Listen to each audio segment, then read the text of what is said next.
Dengan adanya perubahan iklim di dunia saat ini, mengakibatkan suhu secara global mengalami peningkatan.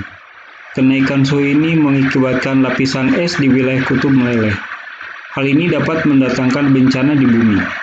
Mengapa es bisa meleleh? Apa yang sebenarnya terjadi pada saat es meleleh? Dan bagaimana cara kita memperlambat proses melelehnya es? Assalamualaikum warahmatullahi wabarakatuh. Insya Allah dalam video kali ini kita akan mempelajari zat dan perubahannya. Di antaranya adalah wujud zat dan model partikel, kemudian perubahan wujud zat, perubahan fisika dan kimia, dan kerapatan zat. Ini adalah materi kelas 7 kurikulum sekolah penggerak, fase D. Di tingkat SMP, semua benda kita kenal sebagai materi. Menurut wujudnya, ada 3 jenis zat, yaitu zat padat, cair, dan gas. Perbedaan ketiga sifat benda ini dapat dijelaskan melalui model partikel. Jadi partikel itu adalah bagian terkecil yang ada di dalam materi atau di dalam benda. Partikel-partikel yang ada ini selalu bergerak. Ya, dalam zat padat, partikelnya selalu bergerak dan memiliki tarikan atau ikatan yang sangat kuat antar satu partikel dengan partikel yang lainnya. Partikel ini tersusun rapat. Ya, pada zat padat tersusun rapat. Ya, kondisi ini menyebabkan partikel zat padat ini sangat kaku dan kalau bergerak hanya bergetar di tempat saja dan tidak mudah ditekan, ya, karena rapatnya antar partikel. Jadi istilahnya adalah incompressible.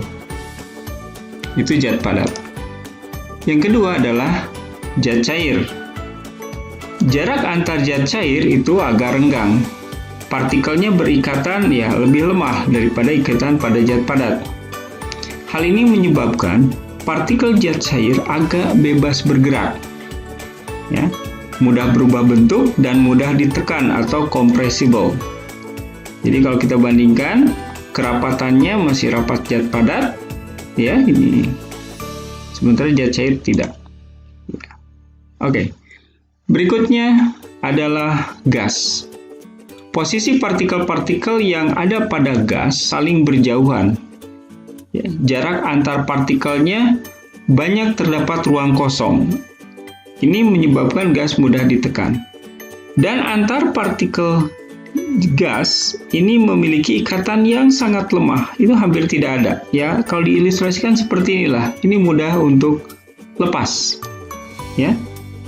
Jadi, partikel gas itu sangat bebas bergerak. Ya. Kenapa? Karena partikel gas itu banyak ruang kosong di antaranya sehingga dia mudah bergerak. Sifat compressible pada gas. Ini adalah suntikan, ya. Dan di suntikan ini ada isinya gas dan ini adalah partikel-partikel gas yang tersebar merata mengisi seluruh ruangan. Nah, gas yang diberi tekanan akan menyebabkan jarak antar partikelnya mendekat. Ya, jadi ilustrasi ini menunjukkan bahwa adanya perubahan jarak antar partikel gas saat ditekan. Pertanyaannya adalah, jika gas ditekan dan partikelnya saling mendekat, apakah mungkin wujudnya berubah menjadi cair atau bahkan padat? Karena kita tahu bahwa perbedaan ketiga wujud zat atau materi itu diantaranya adalah jarak antar partikel. Nah, hal ini berkaitan dengan materi di subbab berikutnya. Jadi sambil menunggu pembahasan materi berikutnya, silakan kalian pikirkan terlebih dahulu. Oke. Nah, gambar ini menunjukkan air yang ditetesi zat pewarna, ya. Tanpa diaduk, ternyata air ini menyebar, ya, dan akhirnya mengisi seluruh air sama rata. Jadi partikel-partikel zat pewarna mengisi seluruh bagian air sama rata. Oke. Jika ini misalnya kita memiliki sebuah mangkok berisi air, dan misalnya di sini kita menuangkan garam ya terhadap sop misalnya ya. Nah, maka pastinya garam akan tersebar merata. Ya, tersebar merata. Jadi kalau kita masukkan garam dari sisi sebelah sini, maka sisi sebelah sini pun ikut asin ya. Nah, dan kita tidak pernah menemukan sop yang kadar keasinannya beda. Itu aneh ya. Kenapa? Ya karena memang seluruh partikel garam akan tersebar merata. Nah, ini yang disebut sebagai difusi. Jadi kedua gambar ini menunjukkan peristiwa difusi. Jadi difusi ini adalah pergerakan partikel dari daerah yang partikelnya lebih banyak. Di sini ini tadi ya, partikelnya lebih banyak di sini, partikel pewarna. Nah, sementara di wilayah ini tidak ada atau kosong, sehingga partikel pewarna yang di sini akan menyebar ke sini, ke seluruh bagian. Sama juga seperti garam, ya. Garam juga sebelum dimasukkan dia terkumpul di salah satu tempat, tetapi setelah dimasukkan dia akan menyebar, ya, menyebar sampai ke keadaan seimbang.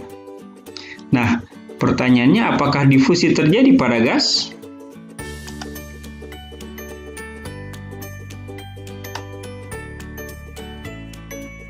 Tentu saja ya. Difusi terjadi pada partikel-partikel gas. Saat kita mencium harumnya masakan ibu atau mencium wanginya bunga, pasti ada gas tertentu yang dilepaskan masakan atau bunga tersebut yang masuk ke indera penciuman kita. Aroma dari bau-bauan masakan melalui rongga hidung atau nostril saat kita bernapas, terus aroma tersebut kemudian masuk melalui rambut-rambut saraf pembau, ya, yang ada di ujung saraf pembau. Ini. Nah, aroma dan bau-bauan itu kemudian disalurkan ke otak. Jadi misalkan ini gasnya melalui saraf pembau disebarkan ke otak, nanti otak berpikir mengolah ya sampai kalau kita pernah mencium bau tersebut maka kita akan tahu apa bunganya. Ya, oh ini wangi bunga apa.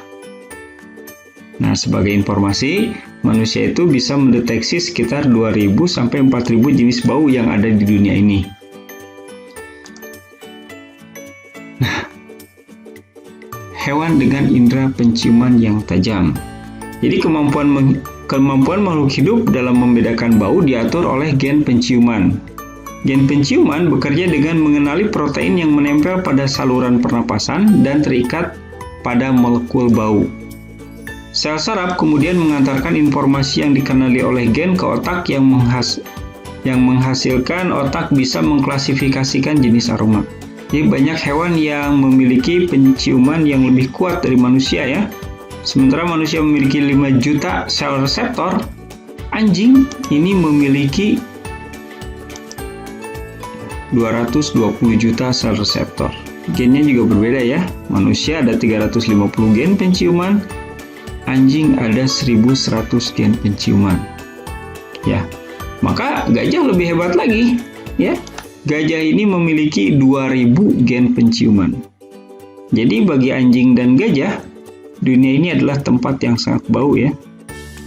Oke, dalam satu artikel online saya dapat informasi bahwa dalam kondisi fit ya, anjing ini bisa membau atau mendeteksi bau sejauh 20 km.